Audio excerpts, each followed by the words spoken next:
Hello, welcome back to another episode for the Born to Lead DocuSeries. I am your host, Dr. Jacqueline Kabah Harrison.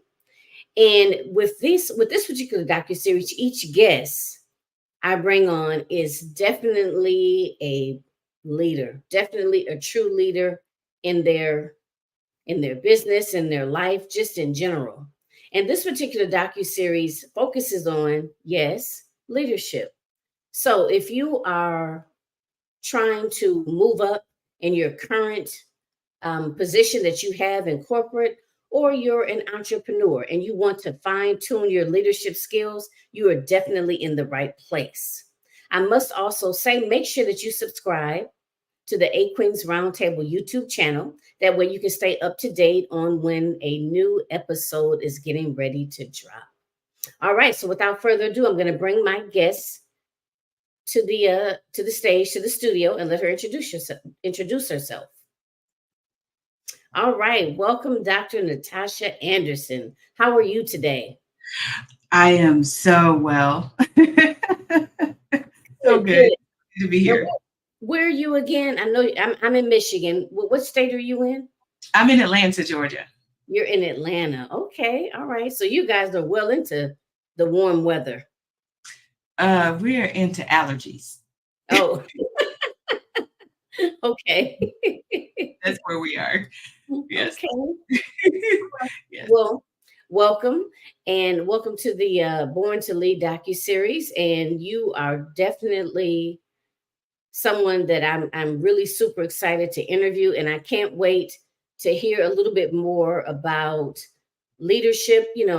As far as your take on it, just everything. When you acknowledge that you were a leader, and definitely giving the ladies some tips and tools on how to refine their leadership abilities and or skills to help Ooh, them fine tune or up or scale their business. Let me say that, to help them scale their business. So okay. let's kind of double back a little bit. Tell everyone a little bit about you and your business and your passion. Okay, good. Well, again, I am so eternally grateful to be here. I am Dr. Natoshia Anderson. People call me Dr. Tasha. um, and my business is it's called Nerdy Brain LLC. And basically, we are a consulting business. I say we, me. But I do have a great team behind me. It's a family business, so I don't do anything alone. Um, but basically, what I do is coach and consult with minority women in STEM and girls. And so let me do the separation. So I am a Black woman in STEM. I was a mechanical engineer for 10 years, and I loved it. And so a mechanical engineer is, I always like to call us the jack of all trades of engineers. And so I jumped from being in manufacturing. So I manufactured um, train car parts first, and went to manufacturing car parts, and then went to manufacturing HVAC parts and systems. And so, like I said, jack of all trades, and then went into teaching engineering at in college, and then went to teaching high school, and now work with uh, educational and corporate, with trying to change the culture so that Black women like myself and other younger women in the profession have a more welcoming environment. But I also, on the flip side of that, work with minority women so that they can understand the culture that working in and walking into. So it's a both and not an either or, because it's not an easy. It's still a white man's world. And so, because I've worked in it, I understand it. So I'm trying to do both and help help change the culture from the inside and help women understand it as they're walking into it.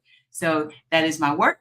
I do coaching because, again, like I said, it can be a tough world, but I want them, um, to understand what that world is, so that they can help to be a part of the solution. So that's one side. And then my wonderful other side of the world is working with young girls. And I call it, that's my becoming butterfly world, is helping young girls work on their self-esteem. And I just started this work, but I know that God called me to it. And so I'm walking through it. And so it's becoming Butterfly World.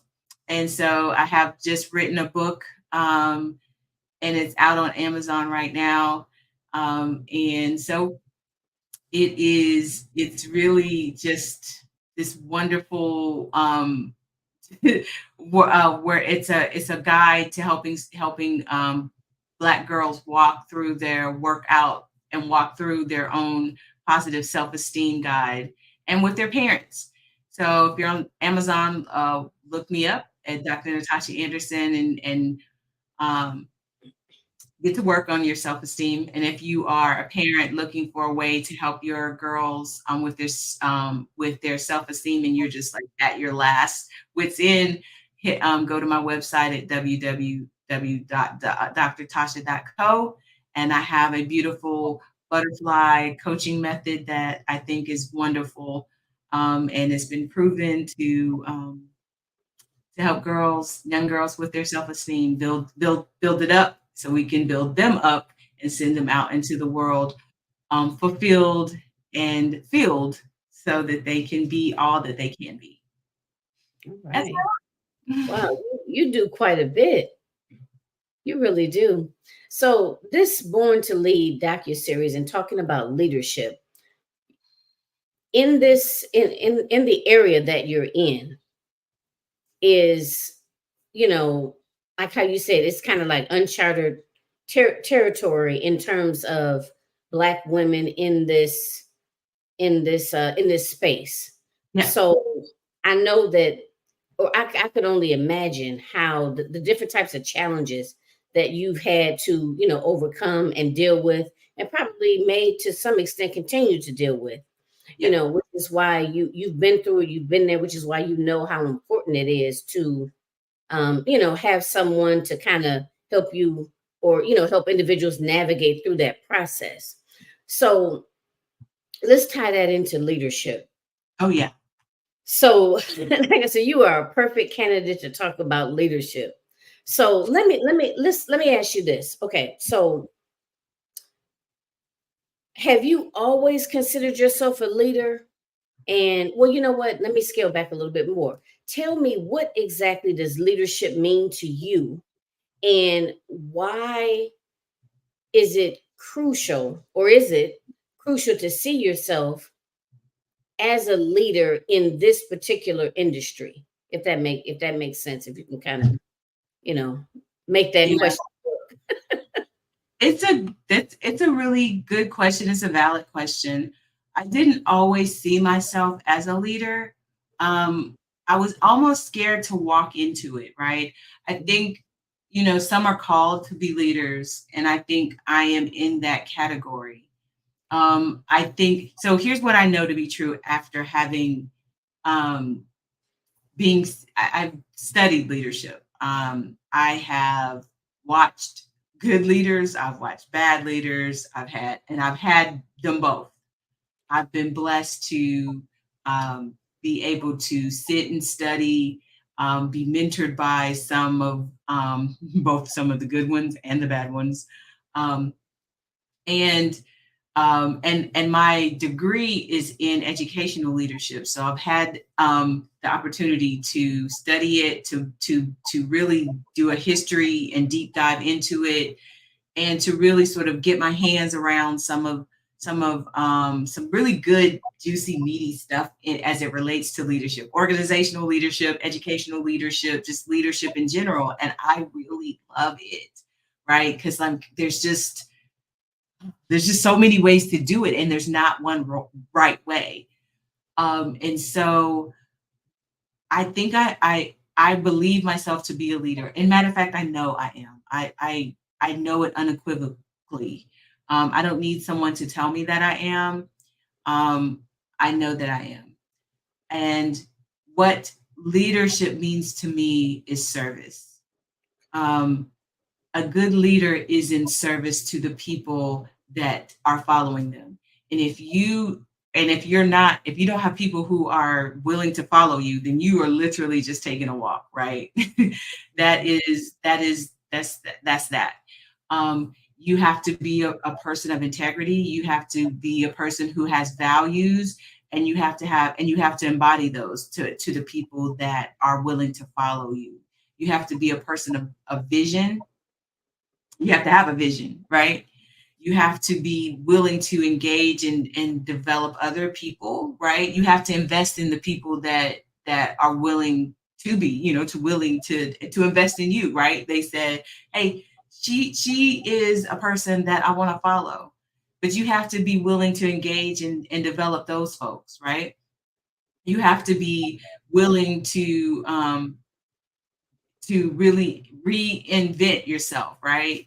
And reinvent and sort of like not say stagnant, right? So you have to really like I would say I say reinvent, but I really mean improvement, right? So like process improvement is important. So like even if something's not going right, you have to be like, that didn't work.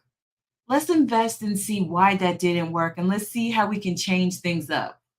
Okay, you have to be willing to say, okay, guys, let's say, like let's see why that didn't work, and let's do it again. Or like a piece of that process didn't work for us, and let's change that piece. Not let's just trash the whole thing. Let's see part three of that process didn't work for us, and let's figure out why it didn't work, right? A good leader is willing to say they're sorry, or like I apologize for that. Like they don't take themselves so seriously, but they're willing to really say, I got that wrong. Like there's so many of us that get in leadership and like, I never wrong. No, I got it wrong, you know? Um, and again, that goes with valuing the results and the relationships. You gotta value the relationships you have with people, but you gotta hold them accountable too. So that's the other part of it. It's like, you may work with your friends, but at the same time, if they didn't meet the number, you got to be like, you got to have that courageous conversation and be like, yo, what happened here? And then be able to say, okay, well, understood that happened, but you still need to be able to, meet your numbers. And what are we going to do to meet our numbers next week, or the week after, or by when can you have that done? And that is actually one of the hardest lessons that I had to learn when I really fully stepped into leadership. It's like having relationships with people you work with is like, it's one of the joys, but it's also one of the things where you're like, oh, my colleagues are not necessarily my colleagues anymore. I am their boss, and I have to hold them accountable for turning that report in on time. Like I can't necessarily go to lunch with them and it's not the same, right? We can't, gossip is not this, like they're gossiping about me because I'm the boss, you know, and it's like, okay, well, we can't do that. I have to change the culture, right? That's not acceptable. And so again, you have to be a person of integrity. So all of those things mean, for me is how I like to lead. It's like it's like people are like, you like to lead from the front. And it's like, if I'm in the front, I can't see anything. So it's like I like to, it's like we got to be all here together. And so like that's how I like to, like we're all accountable. Like I'm looking at you, look at me. It's like we're all seeing the same thing. And so that's leadership to me. We're all in service to each other. So That's leadership to me. Okay. Well, you've gave that was a lot of good information, and so many so it kind of intrigued me on so many levels. So a couple of things. One, I like how you said relationship and results. So that kind of stuck out. And it also stuck out when you said, you know, how or and you just said it about like leading from like not leading from the front. That if you're in the front, you can't really see what's going on. So that stuck out. And also when you talked about or I think you kind of touched on it a little bit, but in terms of actually knowing each individual person and how, let's say, how to hold them accountable, Mhm. because I think holding people accountable, and maybe I'm wrong, you tell me what you think. I think that kind of goes into everybody is motivated by something different, Mhm. and I would think that holding individuals accountable would be different from person to person. I don't know. Yeah. That's just what I'm thinking. So I Yeah. guess kind of touch on those things, the relationship and results, because I think that's very important. Yeah, Talk well, talk. you gotta know the people. You gotta know the people that you're working with, and so if you're in relationship with another person, right? It Mhm, takes time. And like I said, this is one of the hardest pieces of being in leadership that I had to learn. Now, okay. I will tell you, I'm task oriented, and I think it's like my engineering background. Hmm. It's like we're all, you got to do this, and you then do this, then do this, then do this, and then okay, right, and then it's like it's about the process and the task, right, and then like maybe then it's about the relationships. So I literally had to learn how to be in relationships with people because like okay, like and I'll tell you a quick story. It's like I when I got into leadership, um, I had a guy. I always see his name is Scoville Jenkins, right? And Scoville Jenkins taught me a lot of lessons. But he was like him and I used to clash. We were this like all the time. He was like, she doesn't see me. And I was like, what do you mean? I see you're standing right in front of me. I got like, what are you talking about? And it clicked for me one day because I would come down to his office and I would just firing off stuff like, you didn't turn in this report and I needed to be blah blah blah, so on and so forth. And he would just be like, she just comes down here like she just mean, and I was like, I'm not mean. Like, what are you talking? It would just be like, this man is crazy, right? And I'm like, he's not crazy. What he meant was, like, I wasn't asking him about his day. I didn't ask him about his dog. I wasn't asking him about his wife and his kids, right? He meant I didn't see him as a person first, right? And I was like, oh, okay, I got it. So for him, because like literally, I would come in and it was barely a hello. Like it did like because I'm so task oriented, it would literally be like, "Good morning," blah blah blah, so on and so forth, and then I would be like, "Okay, so is your wife okay? How was that vacation? Oh, don't you have a dog?" Right? Because for in my mind, I got to get these tasks out of my head, like, and it was like on a loop, Hmm. right? Because that's how I'm oriented, but he is not oriented that way. And so if I want to get work out of him, I have to know how he works. And it took me a minute, like, okay, so that's how I'm oriented, but I have to know how he works in order to get the result. And so that's what you have to do for each one of your people. You have to know how they work. And so it took a while because like down the hall, Jamal, he doesn't care. He's task oriented too. So I can go in and be like, yo, man, where's that report?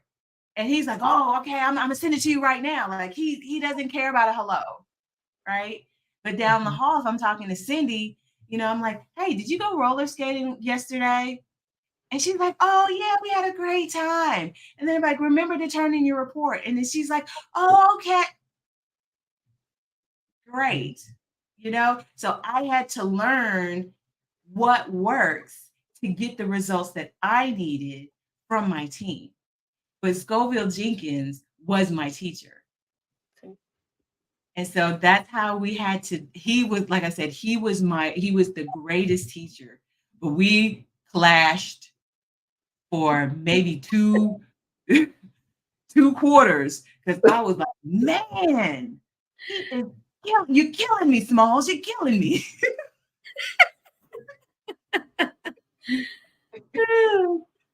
But Okay. he taught me. Okay. So relationships and results.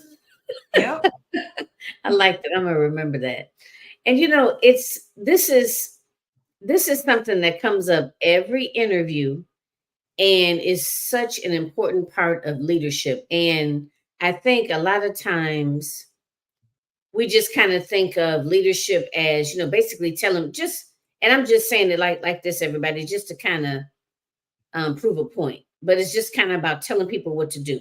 You know, like you said, having that vision, knowing what the end goal is, and just basically being like, I need you, you, and you to do this, this, and this. You know, and missing that or one of the integral pieces, which is actually understanding the people that you're working with, or Right. having a pretty good sense of kind of what motivates them. Yeah. What is going to get the best, and not being manipulative, but what's going to get the best outcome from them, what motivates them, and you do have to understand that in order to be a good leader, I would say, or in order to be an effective leader for your team and really get those results. Yeah, and it's not being manipulative. I actually think it's being very smart, right? It's like, how am I going to, it's actually a part of being engaging, right? And developing, right? So if I know that what motivates Cindy is XYZ, right? If I want to get the best out of her, if I want to showcase her skills, I got to know what those skills are. Hmm. I don't know her, like, right? Maybe I inherited her from another team. Hmm. I don't know. I need to know what motivates her. So I need to get to know her, to know what motivates her. That means that I have to develop my own relationship with her. Hmm. I gotta be in conversation, and I have to be intentional about making that happen. Okay.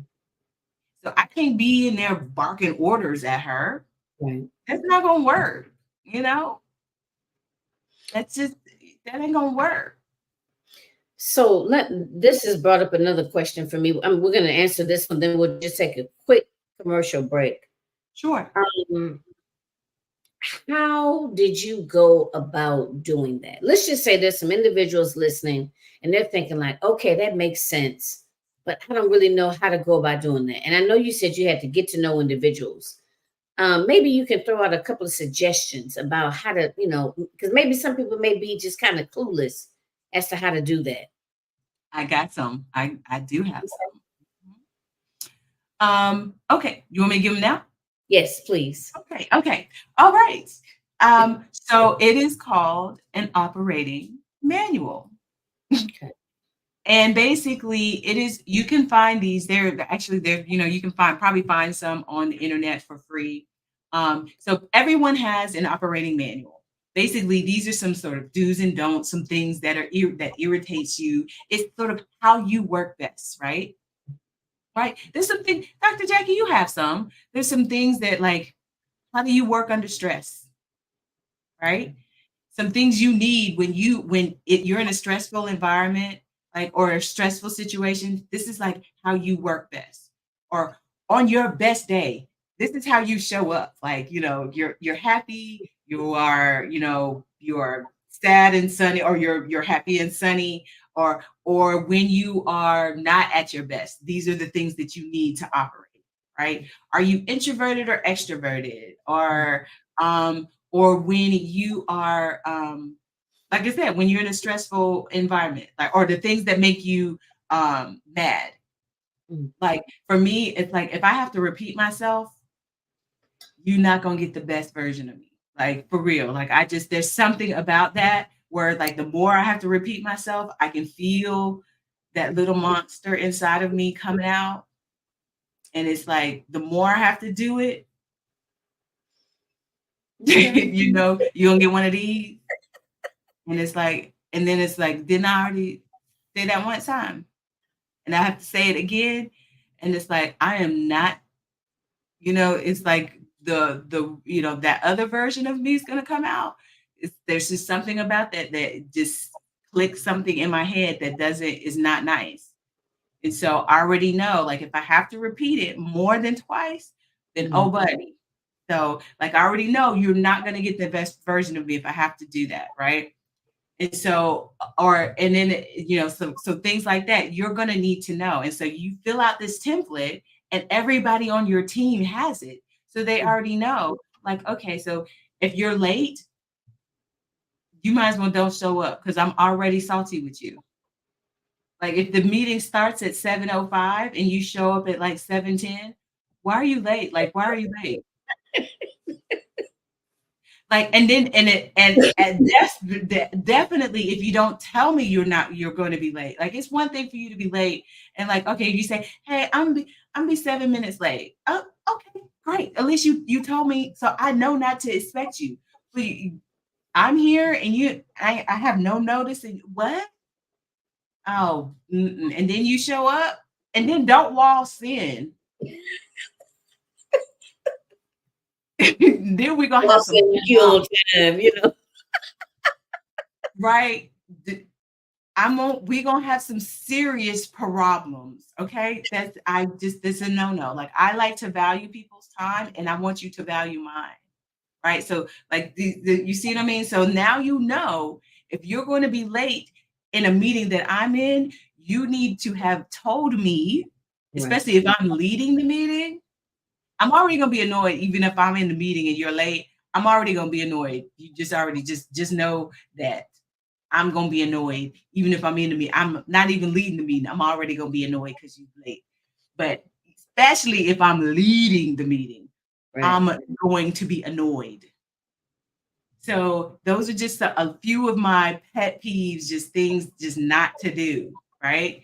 So you give this to your team so they already know if they already know going in, ooh, she's gonna be, don't be late, have your reports in on time, like honor her time, don't repeat, don't ask her to repeat anything, have your things in order. If you can't have it in order, please let her know in advance so she is prepared, because I know that if you're not prepared, that means she's not going to be prepared. Please tell her why you don't have your stuff in order so that she can, so all of those things, like those things will set me off.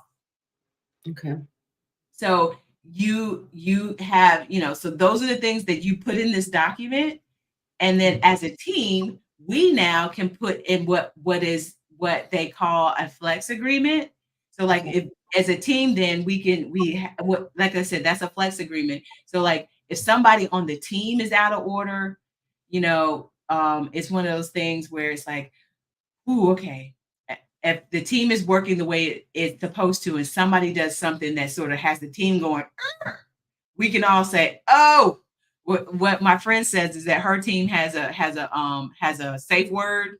And if somebody does something that's out of order, their safe word is like bananas. So somebody like like they're in a team meeting and somebody does something that's like crazy, that's just way out of pocket, somebody will just, throw out bananas and everybody's like, oh, wait, I was out of order.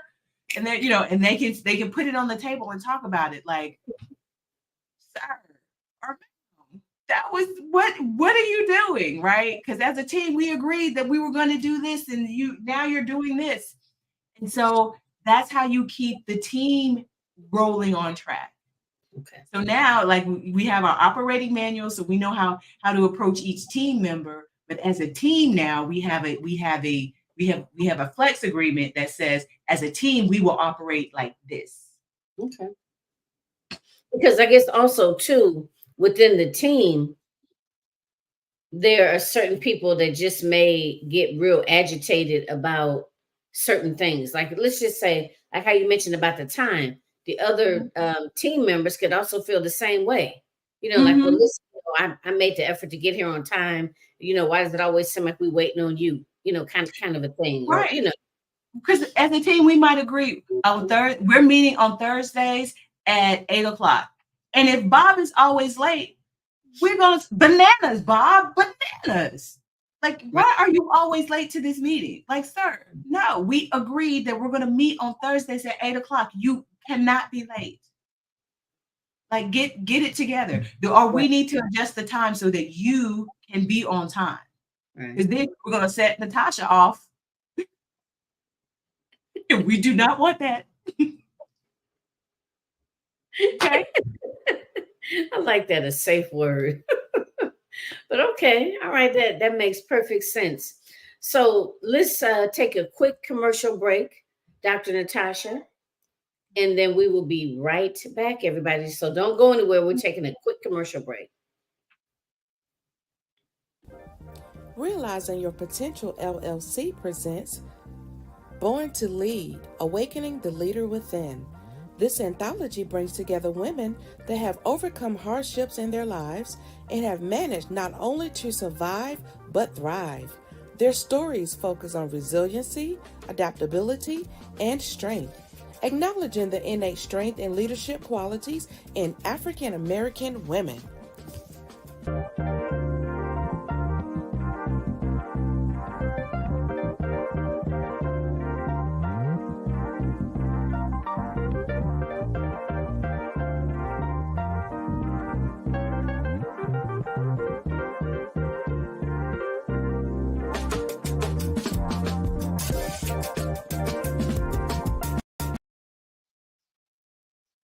Okay. So, Born to Lead, Awakening the Leader Within is available on Amazon. So, if you have not got your copy, do so today.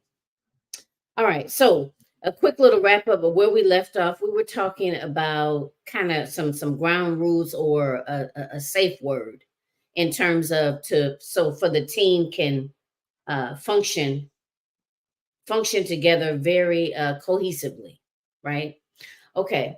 So, and it was something else I was going to ask you. Kind of slipped my mind. Maybe it'll come back to me. But Sure.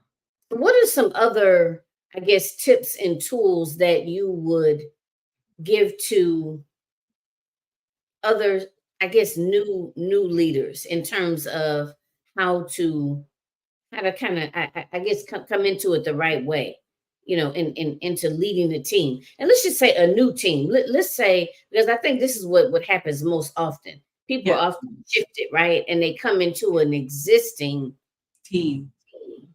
Mm. Yeah, that is hard. It's Okay. hard. First, take your time, Okay. get the lay of the land. Interview your team, but make your own assessment, if you understand what I'm saying. Okay. Do the um, do the operating manual. And I know, and here's the thing, they will tell you there will be opposition to change. Okay, so trust me on this. They're going to be opposition to change. If you are the new person on your team and you are the leader, the team is they're gonna be like, oh, here she comes. She's gonna change. She's gonna want to change all the things, right? Mhm. Yes, you are. It's your team. You're gonna want to do it your way, and they're gonna resist. They are. It's okay. Take your time, but do the work, and ask and ask for their patience, and ask them for the time to do it. And of course there's going to be resistance, and there might even be those people who are going to do what they want to do, right? They'll be the ones, they'll be talking because they've been there, right? They'll be the one. I'm going to ask you to shut it down, right? And you're going to have to do the step up, right? Hey, team, I get that you guys have been here and I have not. But this is the team. And I'm going to ask for you guys to give me the chance to do this the way I'm going to do it, and ask for their patience and their respect while you get things in order. So you pass out the operating manual, you tell them, you give them your vision, and you give them a plan. Okay. Because people respect plans. They may not agree with it, but they do respect it. And so that's the other thing. So you have to help them see the future. You have to help them see your vision first. Okay, because you can't go in there and be like, I just got here. They're not going to respect that. You have to go in with the plan. Okay. Right. And so, especially with a team that was dysfunctional and they have a new leader and it's you. So you have to go. You unfortunately don't have the luxury of just sort of sitting back and saying, "Let me see how this goes." Nah, that's not going to work. So go in with the plan, and go in with that operating manual, and set things in motion, and then hold them accountable. Hold them accountable for bad behavior. Hold them accountable for results, and then put the operating manual in play. And then put the flex agreements in play. And again, all of these things you can find on the internet. Google is a masterpiece of finding free things. But also, if you want to find, like I said, go to Google. Ken Blanchard has some free stuff. He is a leadership guru, and so you can go there and look and see if you can find some other things.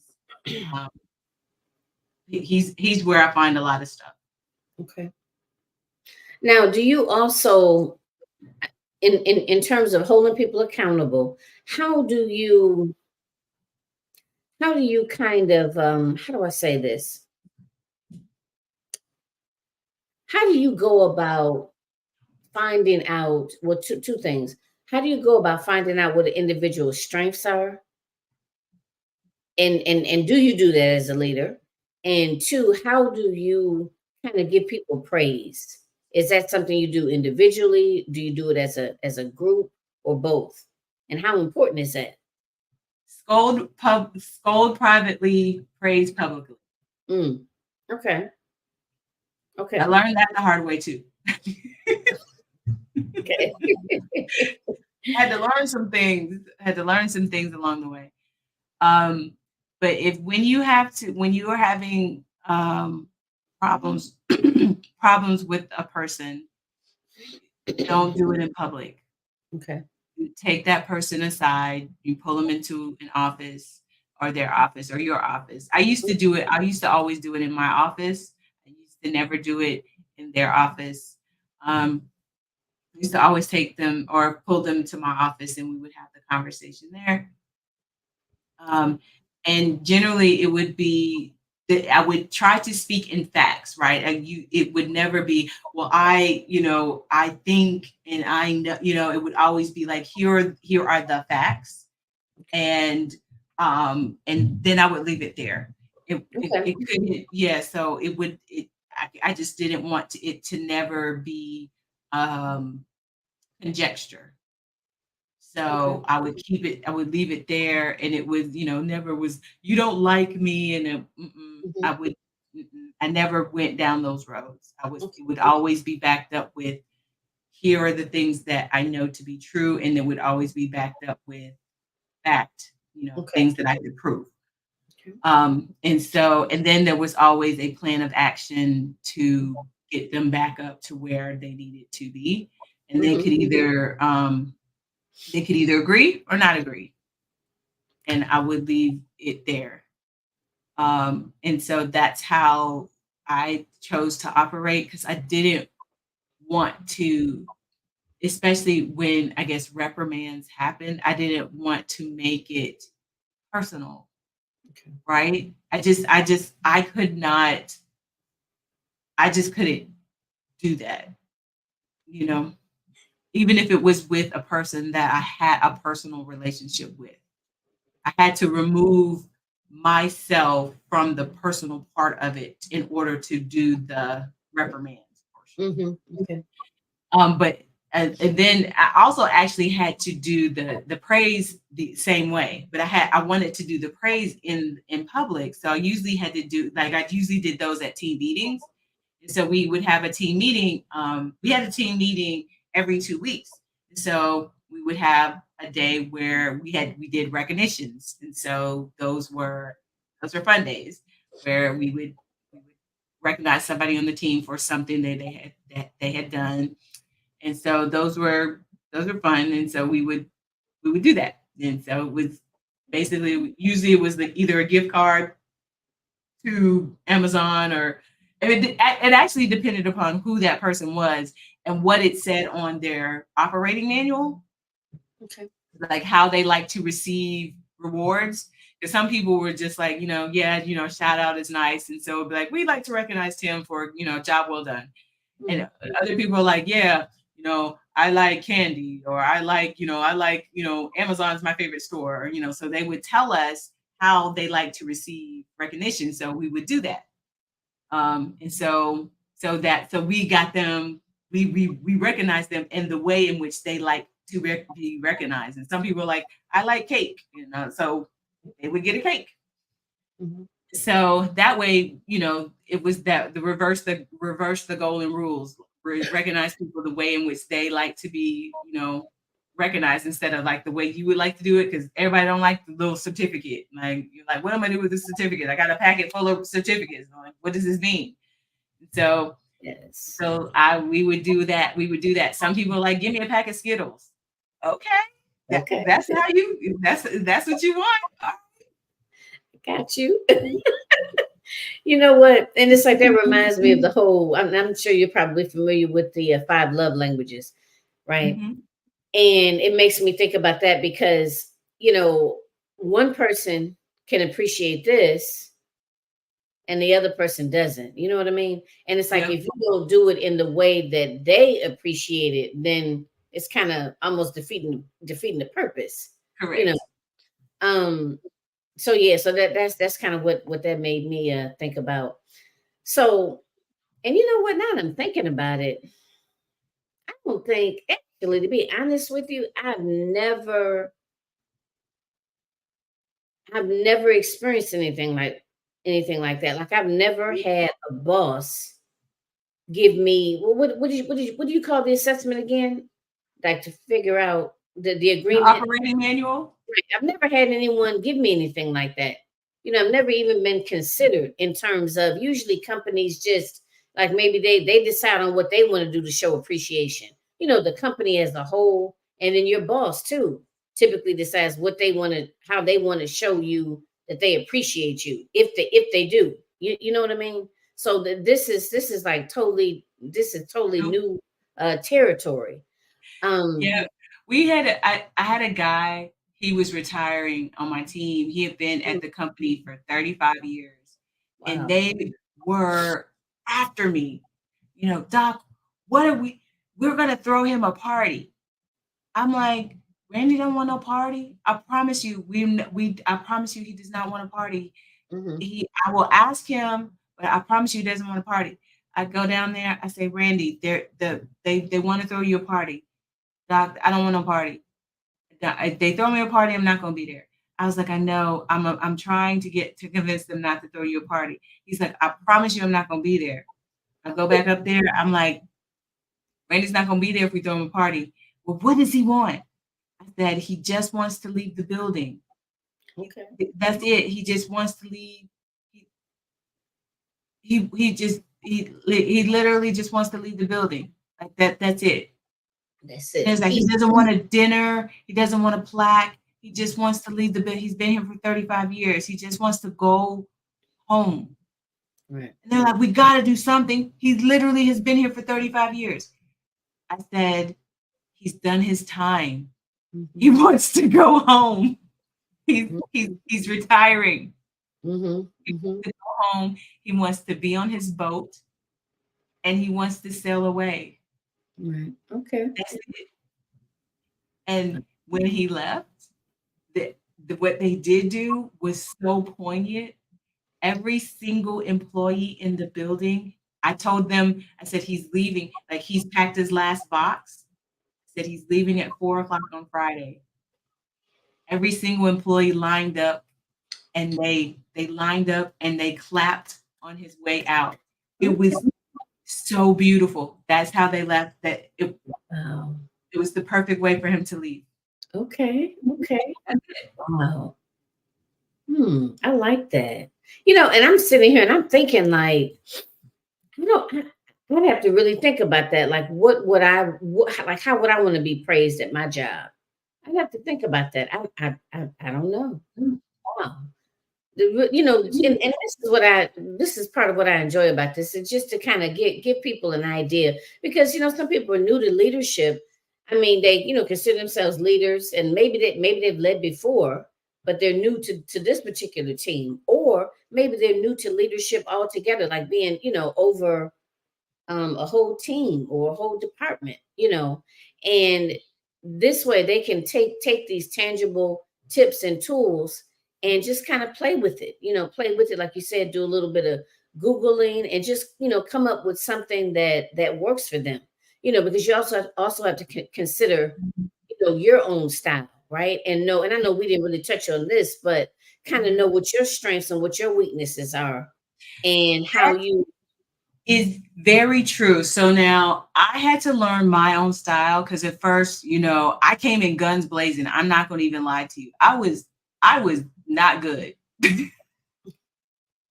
I wasn't. I mean, I can be honest with you. At first, I came in my first leadership position. I thought I had all the answers. Like, I mean, couldn't tell me nothing. Okay. And people were like, yeah, she is horrible.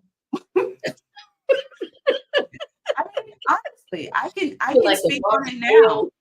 I mean, it was a fail. It was a fail, because I thought I had all the answers. They gave me, I was promoted into a leadership position.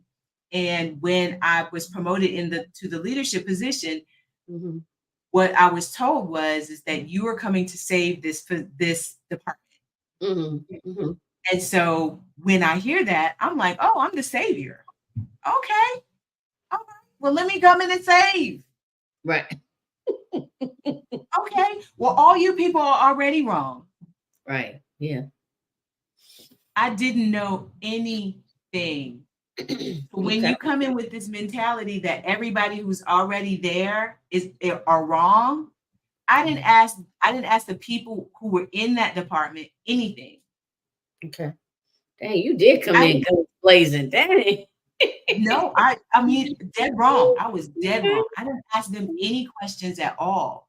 Okay. And so I'm coming in, you guys need to change this. You need to do all this. You need to those people were like, who are you?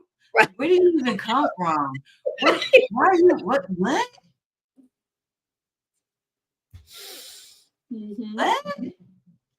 And then I started making all these mistakes, right? And I got to ask them. Them people were like, oh, now you need us, right? I mean, oh, now you want to talk to us, right? Now you need us. Now you need us to fix all of the mess you done. It's like this. I'm sorry. Right. But that was probably the biggest teacher, right? A huge lesson as to how to be a more effective leader, because you had the skills, but like you said, and I think everybody has to learn, you know what I mean? You might be, and that's just us in general, right? There's certain things that we like me, for example, like I'm usually pretty good with dealing with people and talking to people, kind of meeting people where they are, seeing people's strengths and weaknesses, but it may be a little bit more challenging for me to hold people accountable. So that would be a piece that I would have to learn. And I guess just like off the top of my head, being a therapist, I guess I would probably ask individuals, what, and if they don't know right then, just think about it. How do you respond to, or what makes you how do I say it? How do you like to be held accountable? I guess you know what I mean. Maybe what works for you. Some people may know, some people may not know. But I would think that that might be a place to start. I don't I know.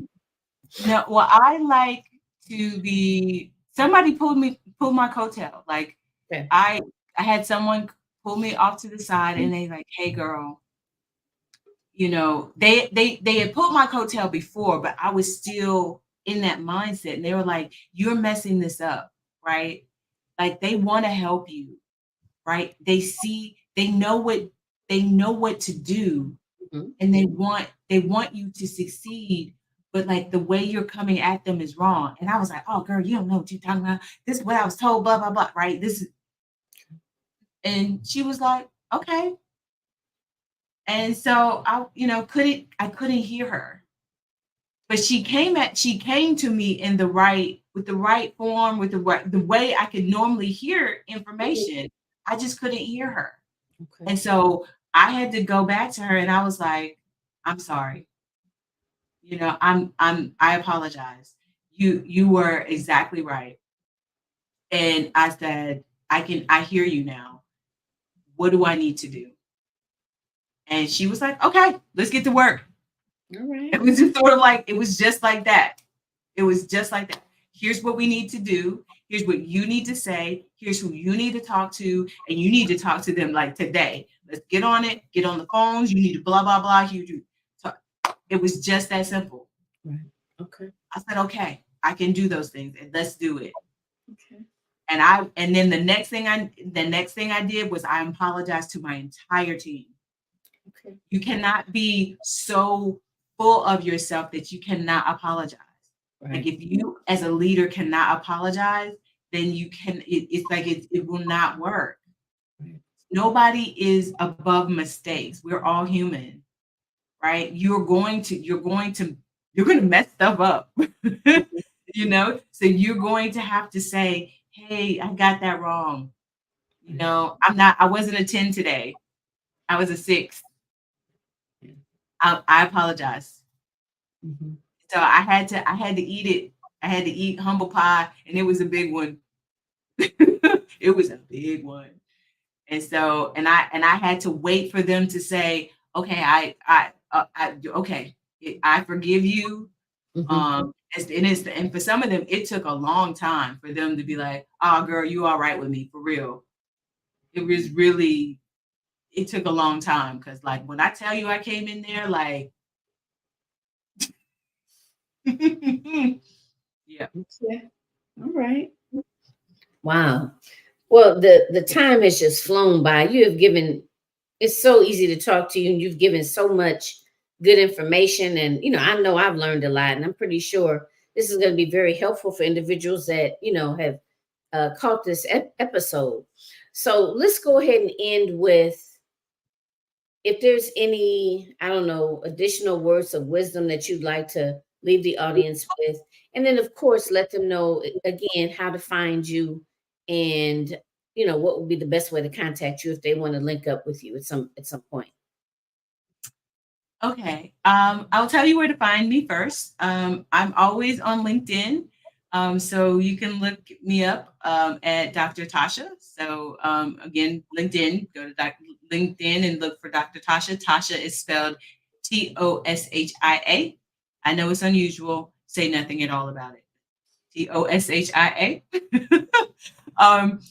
And my website is www.drtasha.co or thenerdybrain.com. And so either one will take you to the same page and you can, see all of that I have going on there.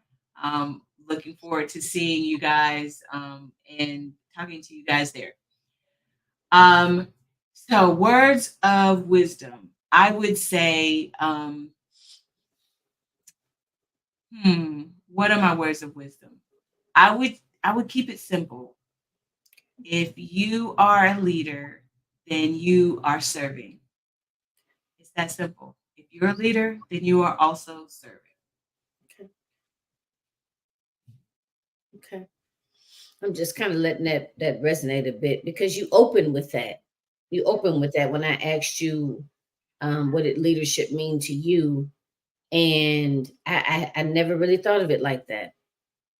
Yeah, that's definitely food for thought. But thank you so much, Dr. Natoshia Anderson, for being on the show here for this Born to Lead docu-series. You are a wealth of information, and I just appreciate you so much taking your time to come on the show and, share, share your successes, share your failures, and, giving people something to work with, tips, because we don't have all the answers. Sometimes we may think we do, but we don't. There's always room for improvement, right? Always room for improvement. So this has been very informative. Thank you so much. And I wish you, all of the best. And, at some point in the future, I'm hoping that our paths will cross again. And it's just been a pleasure. And again, I thank you so much for being on. All right. See you later. All right, everyone. Dr. Natoshia, you can go ahead, and go backstage. I'm just gonna kind of do a quick wrap up. So everyone, I hope that you have really got something out of that. I know I did. I learned so much from my guests in terms of, just basically how to be better. When we know better, we can do better, right? So again, this is the Born to Lead docu-series, where we have just finished up with Dr. Natoshia Anderson. If you are interested in also being a part of this Born to Lead docu-series, where you can actually help women fine-tune their leadership skills, then definitely reach out to me, and I would love to interview you as well. And again, make sure that you subscribe to the Eight Queens Roundtable YouTube channel. Subscribe and set your or turn your alerts on. I have to remember to say that. That way you'll know and you'll be alerted to whenever we're getting ready to go live. So thank you again for your time, and I really appreciate you. And until next time. All right, everyone, take care.